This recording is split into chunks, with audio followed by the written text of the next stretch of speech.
ছাত্রলীগের সবাই শিবিরকে ভোট দিয়েছে। লীগের সাথে শিবিরের পুরনো সম্পর্কের জেরেই এই সুবিধা পেয়েছে শিবির। এবার এমন দাবি করেছেন বিএনপির vice chairman doctor Asaduzzaman Ripon. তার মতে, ছাত্রদলকে পরাজিত করতে শিবিরের সঙ্গে পুরনো বন্ধুত্বের সম্পর্ক জারি রেখেছে ছাত্রলীগ। এক টকশোতে হাজির হয়ে এসব কথাই বলেছেন তিনি।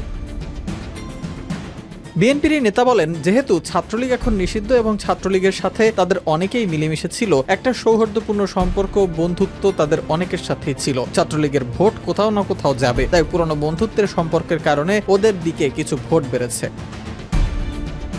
ছাত্র শিবিরের সাথে ছাত্রলীগের সখ্যতা ছিল উল্লেখ করে তিনি বলেন, শিবির একসময় ছাত্রলীগের নাম ধারণ করে সেখানে ছিল, পদে ছিল। তারপর ওখানে শেখ মুজিবের ভাস্কর্যের সামনে রেখে ছবি তুলেছে, তাদের নেতাদের সাথে ছবি তুলেছে। এই অভিযোগ তারা খুব বেশি রিফিউজ করতে পারেনি, কারণ ছবি সহ তাদের পুরনো ফেসবুক স্ট্যাটাসগুলো তুলে ধরা হয়েছে, যার ফলে ছাত্রলীগের সাথে একটা সম্পর্ক তো থাকেই। ছাত্রলীগের যেহেতু এখন ভোট দেওয়ার কোনো বাক্স নেই, তাই তারা শিবিরকে সাহায্য করেছে বলে দাবি করেন এই বিএনপি নেতা। আসাদুজ্জামান রিপন বলেন, আওয়ামী লীগ স্বাভাবিকভাবেই বিএনপিকে প্রতিদ্বন্দ্বী মনে করবে, সুতরাং বিএনপি রাষ্ট্র ক্ষমতায় আসলে সবচেয়ে আওয়ামী লীগ বেশি ক্ষতিগ্রস্ত বোধ করবে। বিএনপির ক্ষমতায় যাওয়ার পথ যাতে বাধাগ্রস্ত হয়, এ ধরনের একটা চেষ্টা করা হয়েছে।